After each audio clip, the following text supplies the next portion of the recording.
good number. I think we'll get started. If people join, they'll probably get the gist of it pretty quickly. So I want to thank everybody for coming to this webinar. This is, as you saw on that first slide, it's the Conference 101. We're all members of the SNPs community that are putting this together. And so I'm Tim Palmer. We're gonna do initially an introduction of who we all are. We're all members of ASIS right now. So I'm Tim Palmer. I was part of SLA before the transition, and I've been in SNPs with SLA and now SNPs with ASIS. And I'm in Southern California in the LA area, and I'll pass it down the line. What is SNPs? So I have a slide for this, but SNPs, we'll just say off the bat, is students and new information professionals. The S is lowercase at the end.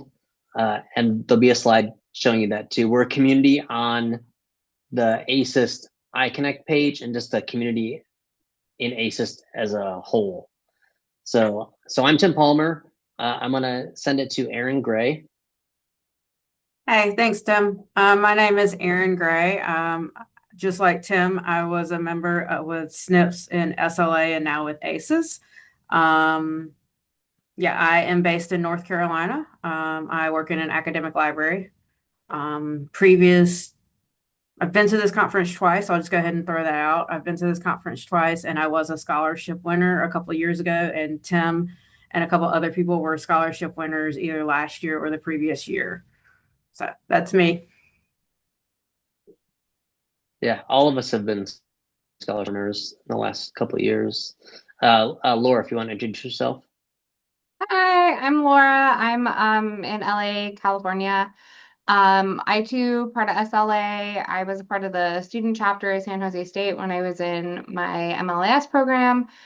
And now I'm an academic librarian at Cal State Dominguez Hills in Carson, California, and made the jump over to ASIS. And just like everybody here, have gone to a couple conferences, and we just wanted to create a space to have conversation and what to expect when you've never gone, because it can be overwhelming. So we're glad you're here. Yeah, Erin Robinson.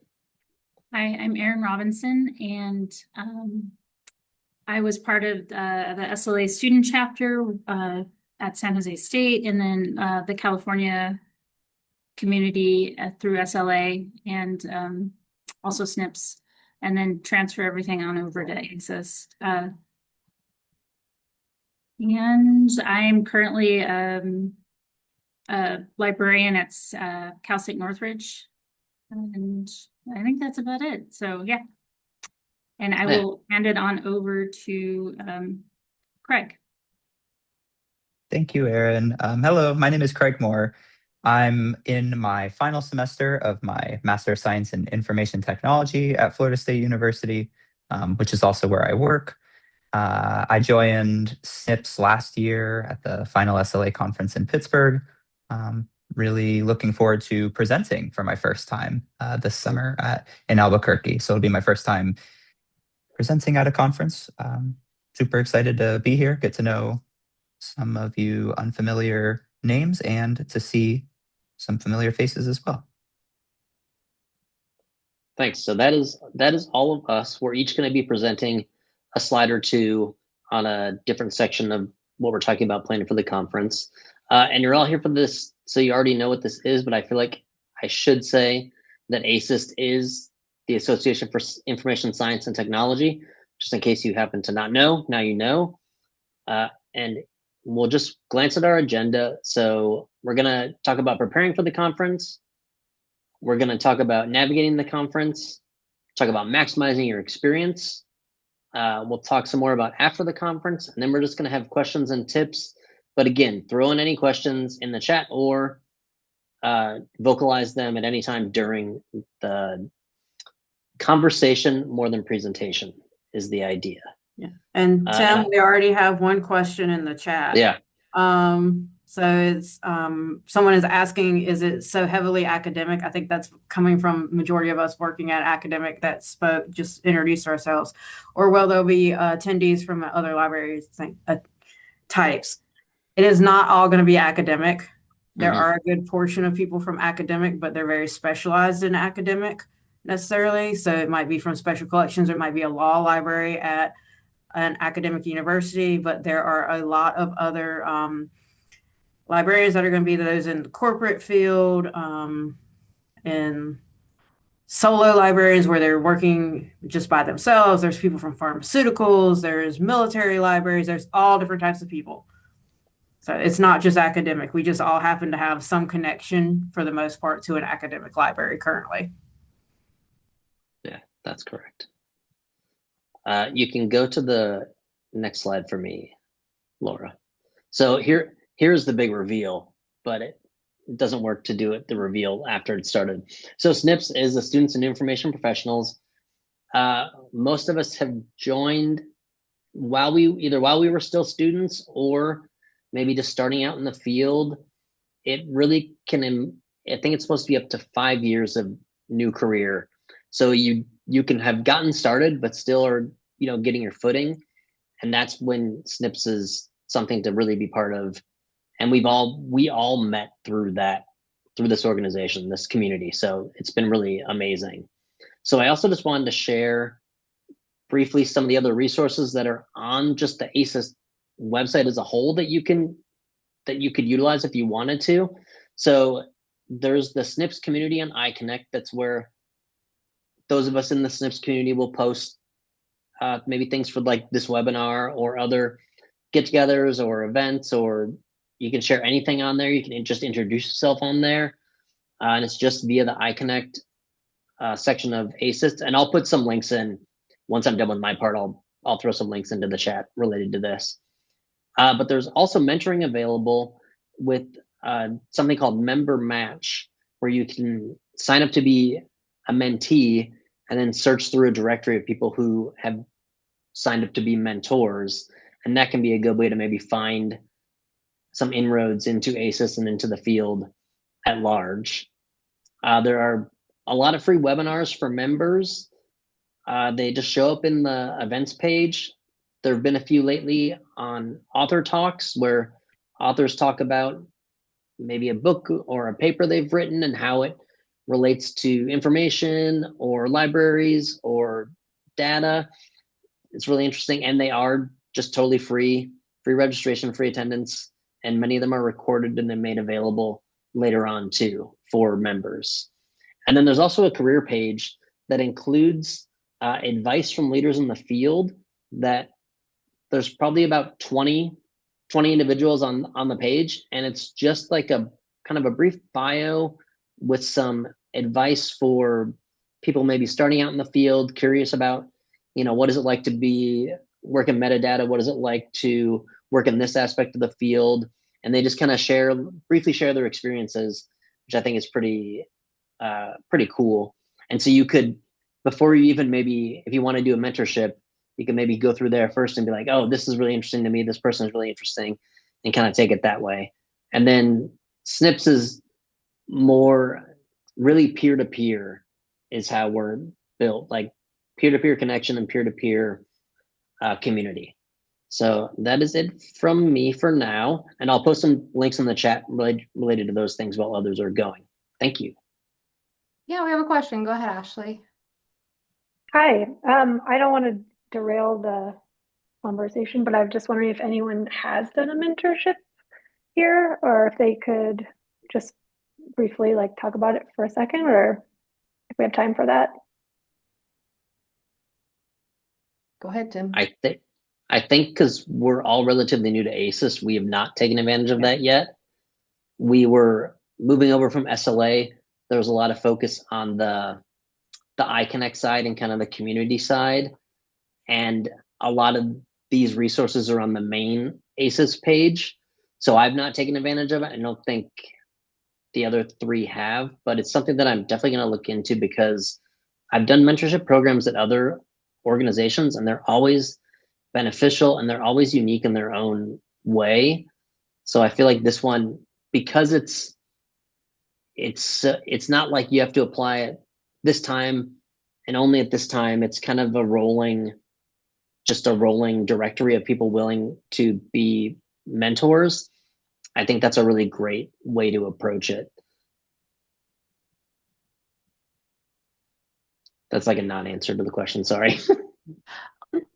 I will say that there's like a pretty good practice of doing it more informally, of like attending a lot of like presentations like this and then just connecting with them afterwards. And I have had a lot of like informal mentorship in that way, where you just meet up with them afterwards on a Zoom call and you kind of express what you're interested in, what you questions. And I've maintained a couple of like pretty good relationships with people, even though I ended up going a different route. That like while a mentorship program is great, there's tons of ways to do that in a more informal manner as well, if you're interested. Yeah, I'll just throw in, I haven't formally done a mentorship through ACES. I've done it with other groups, but I am looking at the website to see about how to pick or how to be chosen. Because I think you have to put that you wish to be a part of it and what your interests are, and then they match you. So I'm kind of looking at that currently to see, hopefully in the next month or so. But yeah. So I'm going to speak on the next part, and this is a ton of information thrown on here, and I am sorry, but I'm not going to go over every bit of it. But I'm also going to put in the chat a link to the conference website and also to the detailed schedule, because a lot of this information is on that. But basically, I'm just going to go over what the conference is. So the conference officially starts on Saturday, June 6th, early evening. And I say officially because there's events that happen that day before the conference actually starts with its welcome. And then it ends Tuesday, June 9th around noon. So there's different things. The structure of it is like a lot of different conferences where there's a keynote, there's panels and lecture sessions. So that's just basically, 1 to 3 people standing up at the front, speaking on whatever they're doing, having their presentation. There's poster sessions. So people in a room with their poster, we do have a dedicated hour for people to be next to their posters. So you can go up to them, talk to them, really engage with those people. There are skill building sessions. So that's a little different than what I've noticed in the past couple of years with the conference, but it's basically to learn something that you didn't necessarily know. And it's kind of like a workshop format. There's roundtable discussions, which are usually very interesting, and they're kind of more of conversations about things. And they're usually geared towards the different communities or SIGs. There'll be a general topic, and they'll choose a couple of things to talk about. There are always food breaks. I like to tell people that because they do give you continental breakfast. They do give you coffee breaks, and they do give you lunch. So those are always fun. So that way you don't have to worry about, oh God, I got to get coffee. They're going to have something for you in the morning and in the afternoon. There are community events. So community events are set up by the different communities or SIGs. There is the dance party. Everybody's kind of a little iffy on what the dance party is, but that is a tradition of SLA that did get pulled over into ASIS. I think it's gone on over 20 years now worth of it. So there's that. So that's the general structure. There is some other break times in there for you to do a little bit different things that you want to during the actual conference. Most days, the conference itself will end around 5:15-ish in terms of when all the presentations kind of stop. And then you can kind of, do a community event, go explore, do whatever you'd like. There are different themes and tracks. So all different types of things that you might want to know about, from outreach and impact to AI emergency technologies. Just depending on what type of thing you're interested in, there are going to be people presenting or discussing those specific things. And then I wanted to add in that we do have scheduled 2 SNPs meetups. One of them is going to be happening on Saturday, June 6th, before the conference actually technically starts. And we did this last year where we all kind of met, or as many of us could, met for lunch, just so we could, you get there, you register, and it's like, now I don't know what to do and I don't know anybody. So this was a way that we could try to get some people together to meet each other and kind of really break the ice in a smaller group of people with other people who potentially have never been to a conference, don't know anyone, but you're all in the same kind of boat and that you're a student or you're a new professional. So we have that as a lunch. It'll be a floating time period. And then we have on that Monday morning of June the 8th, during the breakfast time, a time for us to kind of sit and, hang out, connect with each other, chill if you need a second to chill, if you're like overwhelmed at that point, whatever it is. So I just wanted to add that we have those 2 official meetups.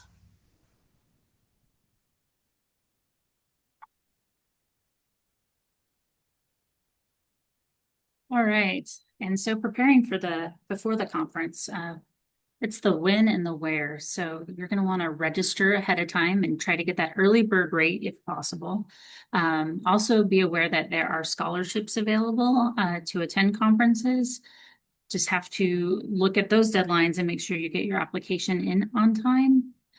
I'm just going to put something in the chat that I was able to attend a conference with some professional development funds through like a mini grant through the Digital Preservation Outreach and Education Network. That's a great resource if you are not able to get a scholarship through there. There are other sources to get scholarships.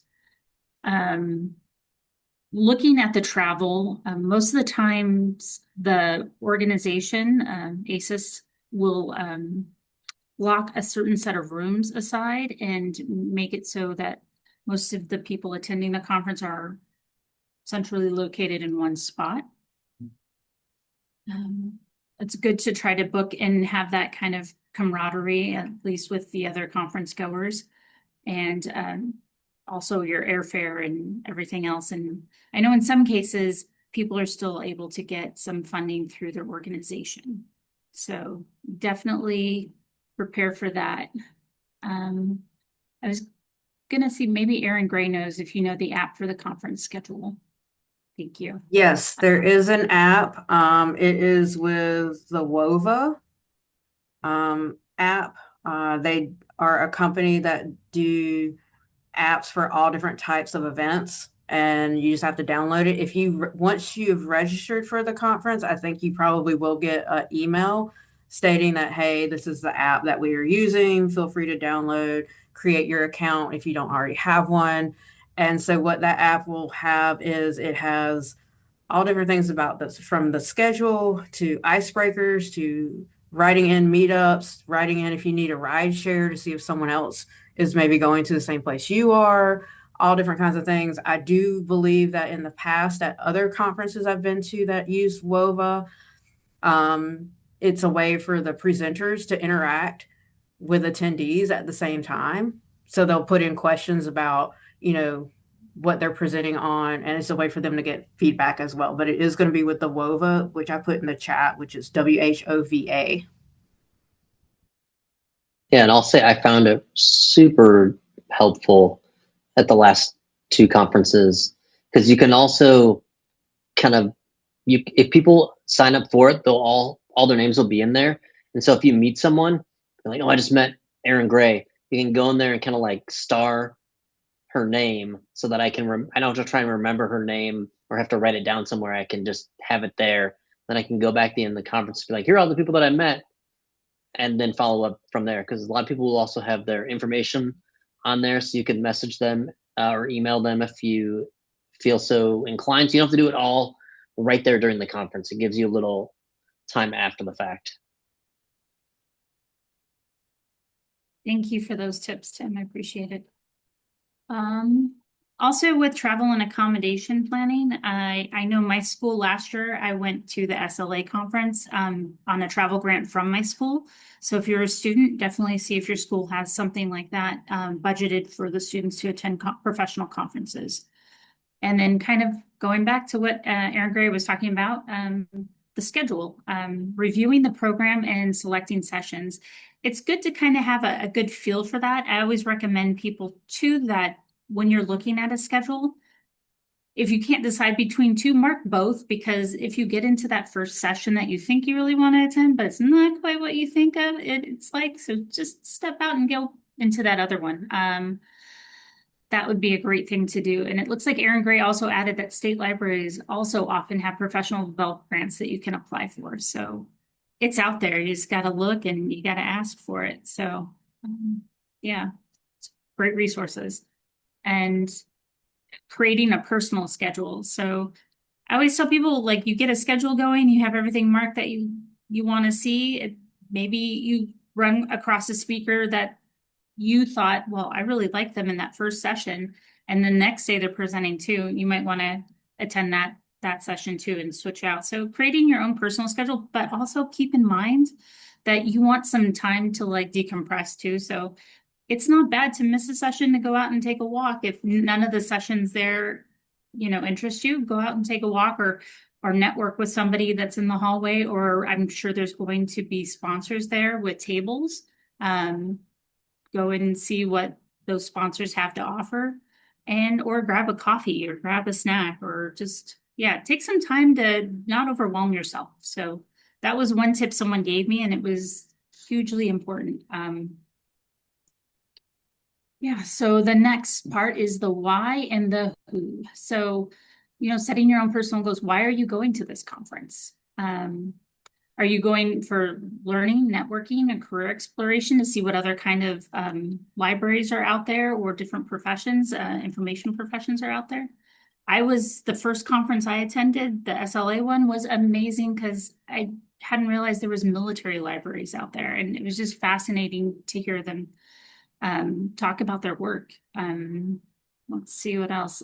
Preparing an introduction or elevator pitch. So kind of being able to let people know who you are. I printed out cards ahead of time, business cards, even though I didn't have a job at the time. I'm still a student. I had my picture on it, how to contact me on the front, and on the back, I had a QR code that linked people into my LinkedIn account, promoting myself. I'm an introverted person, so this was a huge step for me, is just kind of marketing myself and getting myself out there. And one of the other speakers has an excellent kind of marketing ploy that they did, and I'll let them share that.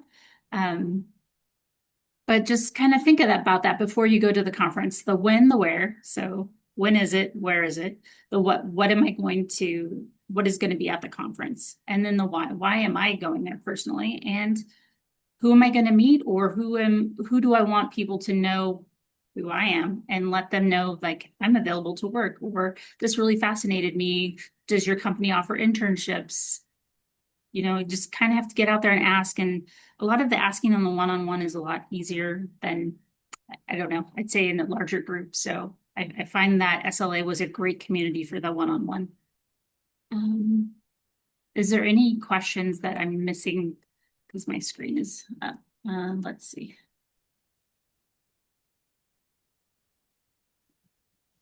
Oh, okay. Thank you very much. It looks like ASIS is providing some information too about what's going to be at the conference. So I am going to hand it off to the next slide. I think that's Craig. Yeah, thank you, Erin.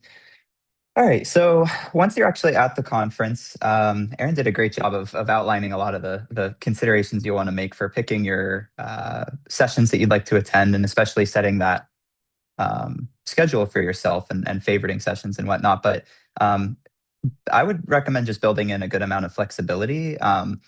Sort of going off of something Erin said, it may be that a session that previously didn't pique your interest ends up being led by somebody you meet and really connect with at the conference. And I found that some of the most valuable sessions ended up being ones that weren't on my radar, but I ended up choosing to attend, especially because of the speaker was somebody I resonated with in conversations around the venue, or whose home organization is of interest to me. And especially for students and people that are trying to use this conference to broaden their horizons, I encourage you to jump into sessions that might not seemingly overlap with your interests, and challenge yourself, because it is totally acceptable to leave. It's totally acceptable to enter a session late if you do end up leaving one. And like they said, it's totally okay to just skip a session and take some time to yourself, explore the city, explore the venue. A couple quick etiquette things as well. Most sessions, especially the lecterns and whatnot, are going to have questions towards the end, but some will have, they will identify pretty early on that it might be okay to interrupt or get a conversation started, and then those roundtables will be a lot more conversational in nature as well. As for networking, honestly, before attending the conference in Pittsburgh, I don't know that I knew what networking was. But the badges that you wear at the conference sort of give you free reign to just go and start conversations with people. And everyone that's there, for the most part, are there to network, to meet people, to connect with people they haven't seen in a while, and especially to meet some new faces. So no one's going to be offended if you approach them, try to butt in on a conversation. I made some of my closest friends and colleagues in the organization with people who sort of came up to Tim and I, for instance, and just sort of joined in. And that culture is really unique to the conference environment. So I would take advantage of it. I would also say you'll accumulate a lot of stuff over the course of the conference, a lot of papers and pamphlets and different things like that. So I always recommend just snapping a picture of a business card when you get it as well. It makes it easier to follow up either that evening. I'm a big proponent of the adding everybody you met on LinkedIn at 2:00 in the morning at the end of each conference day. So I would recommend just snapping a picture of a business card, lest you lose it in a swarm of other free stuff. I don't know exactly what the name tags are going to look like, but at the conferences I've been to, they often have a home organization on them as well as the person's name. And so that usually serves as a pretty solid icebreaker as well. I'd say it's one step deeper than talking about the weather, is asking what they think of their home city and whatnot. Just get the conversation started. For the social events, I was sort of hesitant to attend them, especially for ones that I didn't think I directly overlapped with. But again, just jump in, just give it a shot. Worst case, you can always walk out. Be earnest about, just wanting to meet people and broaden your horizons. Find an empty seat at breakfast or lunch and just go sit there and strike up conversation. Approach groups. I know it's daunting. I'm not the biggest extrovert, but the quicker you start to kind of throw yourself in the deep end, the easier it becomes. And by the end of the conference, you'll probably be wondering why you hadn't been doing that the whole time, if you're anything like me, at least. If you are a student or new to the organization, be open about it. You just mentioned that you're new to the community, or you are still exploring the careers that might be open to you. People will definitely grab onto that. And those informal mentorships are something that is really valuable. And to that end, schedule follow-up meetings, have Zoom chats or team chats with people a week or so after the conference, and get some one-on-one time in with people especially people who work at interesting organizations or are practicing librarianship in a context that is unfamiliar to you. Especially those solo librarians, the stories that they tell are like you kind of can't put a value on that kind of experience. Come find anybody that's in this call, or any SNPs that you see. We kind of exist to create an on-ramp into the organization for younger members, and not even younger members, but newer members. And join random SIG events. They're not exclusive. If you're not in physics, astronomy, mathematics, but you are curious about what they're going to go do, just show up. It'll be okay. I did it, and it was solid. I also recommend joining regional chapters, not just for the region that you live in, but ones that you might like to live and work in at some point. It's a good way to find out what sort of openings are happening there. So I'm live in Florida, have no plans of moving anytime soon, but I'm definitely in the Southern California community, for instance. And then we sort of went over the conference app and a lot of its utility. That QR feature is unique to UVA, whatever it's called, and seems really valuable. I am typically just accustomed to snapping pictures of people's lanyards. There is a chat feature in the app, and your mileage may vary. I know Tim messaged me a lot on it last conference, and I didn't see them till like the end of the thing. So I don't know if you have notifications on and the other person does, it might be productive, but your mileage may vary with the chat feature during the conference. And then send as many connection requests to every name you recognize as possible on LinkedIn. If it's a really tenuous connection, maybe shoot a message that mentions that you met at the conference. Worst case, it falls into limbo, and that's that. But between the conference app that has should have everybody's email address or some form of contact information, their home organization, their city, it should be pretty easy to triangulate a half-remembered person from the dance party into, like, I think they were from Wisconsin, and then put on your private detective cap and find them, because those connections are very valuable. You never know who's going to share a job opening a year from now. Or in the case like Aaron showed a call for proposals and then ended up seeing each other at a conference in Portland last fall. So it is super, super valuable to just be a little bit out of your comfort zone in terms of networking, because the conference environment really gives you the permission to do so. That's all I've got for my slide. So thanks. Awesome. It's me. All right. So we've learned a lot about like how to get there once you're there.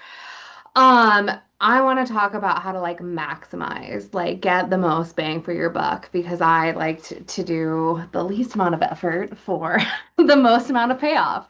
And so for me, I get very overstimulated and all of the things. So taking notes was really helpful. It was also relevant because for the first conference I went, I presented and I had to do a report afterwards for my university because they paid for me to go. So it was important for me to be able to say what I learned, why it was important, how it benefited me and my career and all of that.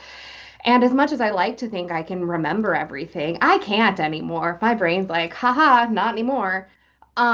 So like having, and they'll give you like you don't need to bring a notebook. I promise you don't. 87 tables will have one that you can take, and you're gonna bring home 87 from all the little swag tables. Unless you have a very specific thing you want, if you're okay with anything, you can probably get 15. Like from the first day hitting up the swag room. It's also totally appropriate to take your laptop or a tablet or use your phone if that is the medium that you prefer. Something, even if it's just, I liked this presentation or this is a helpful thing. It doesn't have to be like Cornell notes like we did in college. Like it can just be like quick little scribbles. But something for you to like use as a reference point back when you're back there. And then when I went to the conference last year, I had to give a presentation to my colleagues here at the university as well. And so I had to present. And so I had like having photos was also helpful, something to remember by. And on the first slide, there's photos of us from like a couple SNPs events. I almost put the photo up from the dance party, but we look a little crazy, so I didn't put it up because we were all very sweaty and very karaoke-y. Um, but so having things to jog your memory is helpful. And you're going to see lots of cool things, especially if you're going to a place you haven't gone to before. So that's relevant. We've talked a lot about networking. My first conference ever was the SLA one a couple years ago, and I was still in my grad school program, and I wanted a job. I needed a job. I was very stressed about having a job. So I made bookmarks that had my face, my LinkedIn. I made an entire email account that was like completely separate. It was going to be like my professional account. And there's a photo of it on there. And I passed it out to anybody who made eye contact with me. I was like, hi, I'm in school. Like, I'm looking for a job. Tell me what you do. Like, to just kind of gather all of these different perspectives because there's a lot of different types of careers out there for information science and librarianships, and there's so many different things. And at that point, I would have taken anything. Like, I was so open. But it led to so many really fun conversations. And there's a QR code that went directly to my LinkedIn. But like the next year, I went back and they're like, oh my God, you're a bookmark girl. And I was like, yeah. And so it worked. And I didn't have to take it the second time because I had a job. So I had like actual business cards. Um, but it like everybody had one, and it was bigger than a business card. It had a tassel. You felt bad throwing it away, so you were gonna remember me, you know. And so if you want to come up with something, you can steal my bookmark idea. It's totally fine. I just made them on Canva. I have so many still. I like passing them out still. Like I have so many.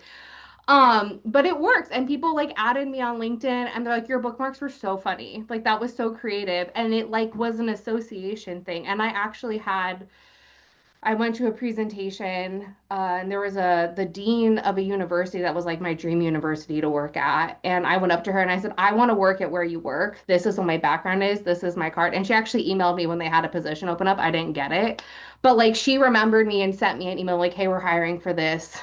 Throw your hat in the ring. And like so I'm more extroverted. I kind of can do that a little more comfortably than some people. And if that is your personality type, but it's also very nerve-wracking. It's very uncomfortable to sell yourself because I'm like, all the thoughts that we have as humans in this society.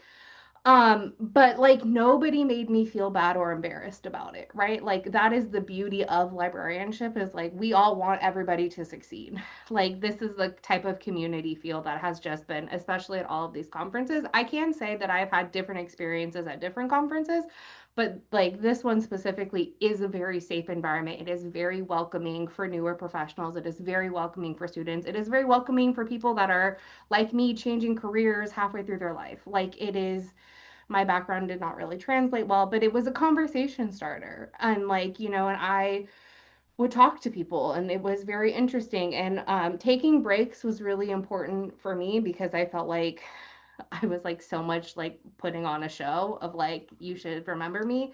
But even in some of the breaks of just finding somewhere to be alone and like kind of destimulating, like you have smaller, more, less intense conversations that are really helpful too, where it's just like all of those things. But you can also like lay in the grass, man, touch grass. That's also helpful. It's a lot. Attending presentations, I also like to say because they are helpful and just like you can get up and leave, you can go in, you can not go. Like you have a ton of freedom, but like find the ones that are of high value to you, create a schedule that is has flexibility, you know, but like do what you got to do to get the best experience that you can have.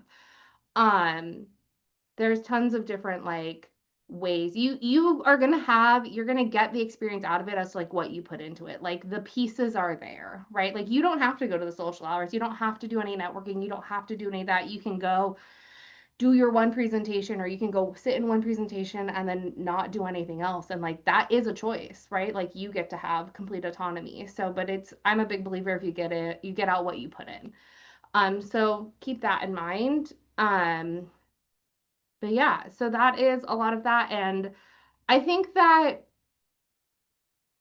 conferences are they are very overwhelming. Like I think that that's just like a fact in themselves. So like that balance of do what you need to do to get what you need to do. Like, what is your goal? Like Aaron talked about, like, are you there to find a job? Are you there to present? Are you there to just learn? Are you there because your company said you had to go?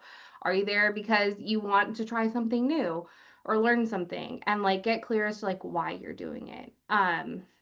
So yeah. Are there any questions? If you want to steal the bookmark idea, you should do it. It's really fun. It's really uncomfortable to hand it out to people because it's so big and then my face is everywhere. Also, don't call my phone number. I don't know why I didn't blur that, but like, nobody call me, please. Cool. Yeah. You see, you can't throw them away. You can't throw them away. I'm forever. Yeah. See, I'm memorable. It works. It looks Yeah. like we have a question of someone's asking if there's a dress code. Ooh, that's a good one. I'm going the wrong way. Hold on. Um, I I'm think the last couple of years it's just kind of been business casual, wear comfortable shoes. but I wear feel some like comfortable shoes. shoes Yes. Yep. is like you Yep. Yep. should Yep. Yes, wear business casual. Okay. something you should can walk a lot in. And then always like have layers because it's sometimes really hot outside and really cold in the room. Mhm. And I don't know about New Mexico, but then it like rained on us in Pittsburgh that one day and we're like Yeah. all in like ponchos or like trash bags and like it was just the weather was weird. Look at the weather. Look at the weather. There we go. Use the Yeah. information that we have. I will say that this year's conference, both the conference and where the majority of people might be staying, if you're staying with the hotel, is all in one space. Whereas the past 2 years, it's been on university campuses. So it's been in various places where you did have to do a lot of walking around the town. I don't think it's going to be that way this time, but there is still the option of being able to walk to different meetups and events, dinners, that type of thing. So I think for the conference itself, it's all going to basically be on like one or two floors, and then majority of people will probably be staying in that hotel. Look at that. And she put the weather in the chat for y'all. There you go.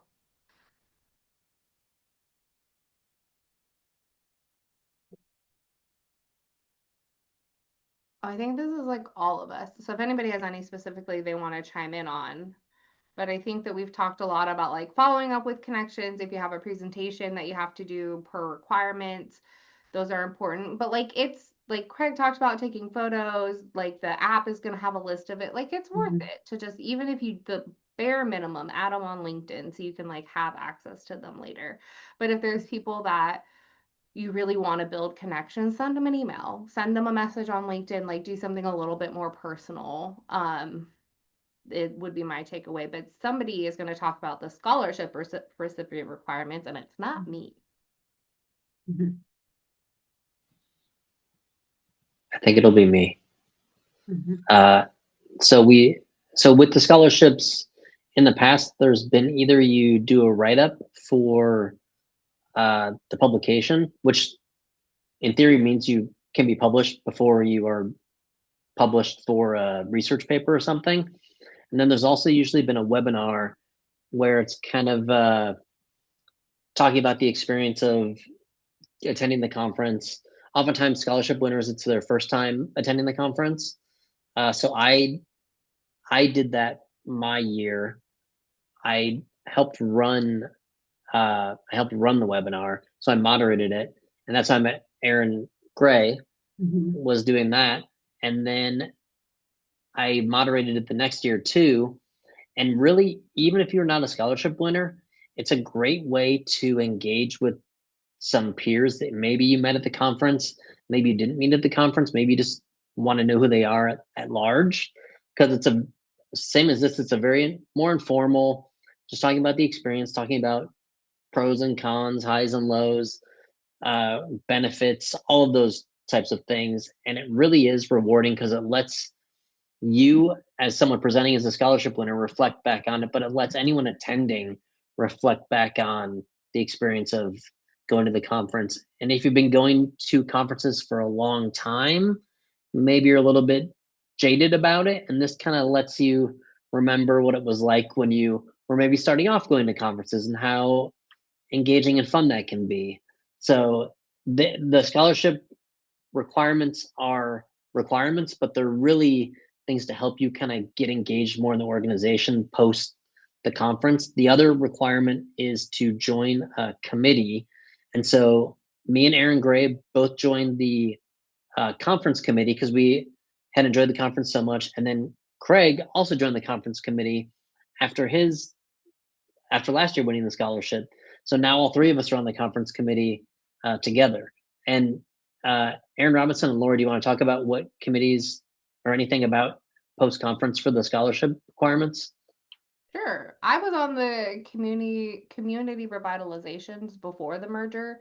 And so that is where I really fought for SNPs to exist. I saw the value in it. So I will say that out of winning the scholarship 2 years ago and then having to do committee work is kind of how SNPs came back. Like it was a part of SLA, but there's value in it. And I think I was looking for something to do post grad that felt like Slask back there. And so like this whole webinar is from that in a way, like tangentially kind of. And this type of community to try to get that going again and to maintain the connections that we made at the conferences, because there's a big community in that as well. So that's what I did.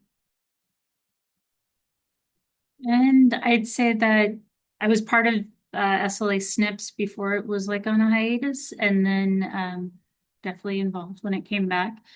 And also when it was still SLA, I was part of the award committee and the scholarship committee, which also carried over. So now I'm on the ASIS scholarship committee as well. So committee work gets you familiar with different people in different locations.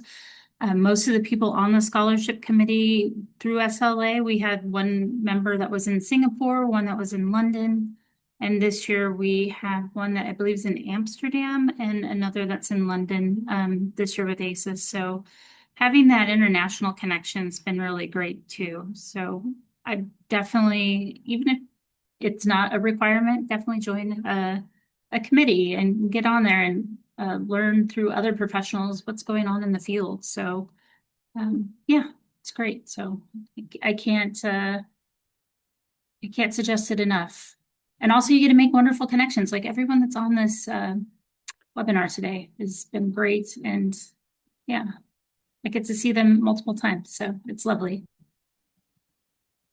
Yeah, I'd say being on a committee helps you maintain those relationships throughout the year between conferences, or if you're not able to go to the conference, you still have that connection through that. And I've gotten to know people that I met at conferences more so because I see them, once a week or once a month through committee meetings, and you kind of start to build a rapport that's more than just one weekend.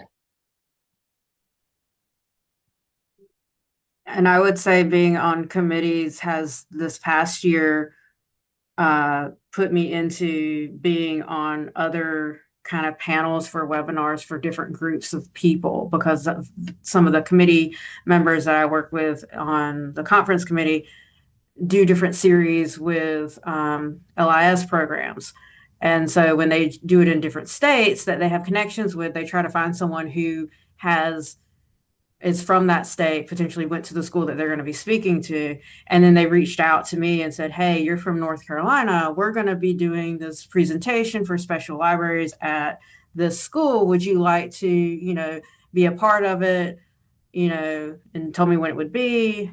It was myself, another former scholarship winner as well, who works in South Carolina, and a couple of professionals that are law librarians, corporate librarians, and that type of thing. And we're discussing the different types of special librarianship and what ASIS and what SLA, now into ASIS, is offering. So it got me to be a little bit more with some other people that I didn't know. And then also got me to meet people who are still currently taking courses in a program in my state. So I can so now they have another person that they can connect to because I'm still in their state. So that helps with that too.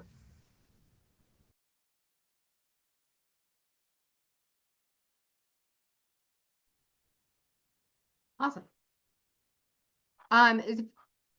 If we're moving on to, if you guys have any questions, thank you for coming. If there's anything that we didn't talk about that you want to talk about, or burning desires, now is your time. Yeah, feel free to unmute if you don't want to put it in chat, if it's just easier to ask it out loud. So I also want to say this is our contact info. If you want to practice connecting with people on LinkedIn, you can practice with us. If you want to be a part of SNP, send any of us an email, and we have like a running Rolodex of people that are interested as we do more of these types of like webinars or things like that. We're trying to figure out what people that are interested in. So please connect with us in whatever format you are comfortable with. But yeah, questions, comments, concerns. Yeah, go ahead, Ashley. Is there, I can search for this, but where in the past people have written their reflections on the conferences for ASIS? I don't know for ASIS. I know for SLA, it was in the SLA magazine. I'm not sure where it's going to be published within ASIS, because this will be the first time since the merger we'll be having this requirement with them. So let me look into that. If you want to send me your email, I will look into that and see if I can find it and send it to you from ASIS Reflections, if that was something that they did before. Okay, thank you. Okay. Or I can send you the SLA ones. Yeah. It's Outlook, right? The SLA Outlook thing. Okay. I'll give a quick plug for the cider mixer. It's a thing that was part of the SLA conferences, very casual, very not related to a certain SIG or a certain chapter or a certain community. It's just for the whole of anyone that wants to come. And so this year it's happening at the conference, and it's going to be off-site, but it's really just a time to get to know people, to talk. The first year I went to the conference, I went to the cider mixer, and it provided this very comfortable setting that's just outside of a conference setting. So if you kind of have been feeling like, oh, it feels too maybe staid, or it's too awkward to like approach people, while walking around, this is where everyone's just hanging out. And it's really just to hang out, time. And a lot of people are friends from years and years and years, and you can kind of mingle with them. And it's hosted by 3 to 4 excellent people who've been in the field for years and years and years. So they have expertise, they have experiences that they can share. It's just a great way to see the more relaxed side of people that's not necessarily always like professional first. It's more like community and character, personality first, that I think is really rewarding and engaging. And it's how I met a couple people who lived in Southern California that I didn't even know until I met them at the mixer.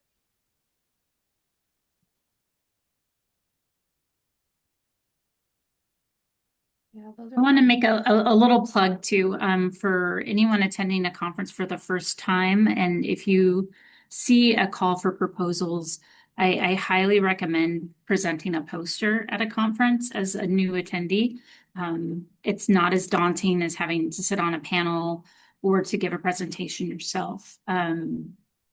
Poster presentations for someone that's introverted, it's a great one-on-one conversation, and you have your poster behind you with bullet points to like kind of talking points, and you can elaborate on those things. And it's obviously something you're very familiar with. Poster presentations are, I'd say, like the entry point for public speaking at conferences. So I highly encourage people to do that. It was something, my first conference I attended and my first in-person conference I attended, I presented a poster with some classmates. So if you want to do that, you can have a partner or a colleague with you to present the poster. I just really encourage to get your work out there and let people know, like, in addition, besides the business cards, is letting people know who you are and what you're doing. It might interest them. They might have questions. And then you can kind of build connections that way, which I think is huge. So that's my plug.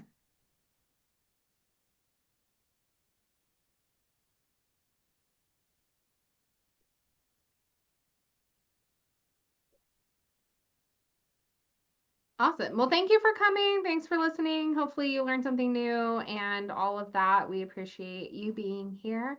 Have 5 minutes of your life back early if you would like them, or hang out with us. We'll stay till 11 or 12 or whatever type of zone it is where you are at. Thank you. Thanks, everybody. Yeah, Thanks a lot. Thanks, David. Thank you all very much. You're all going to be at the conference for sure. No, I that's am. something we should say. Aaron Gray will be there for sure, and Craig Moore will be there for sure. So they are going to be the SNPs kind of points of contact at the conference. So if you see them, say something, which is like hello. Yeah. All right. Say whatever you want. And we will Oh. both be at the meetup on that Saturday for lunch. And then you'll see us throughout the conference. All right. But- Looking forward to seeing you Yeah. there. Awesome. Thank you so much. Thank you.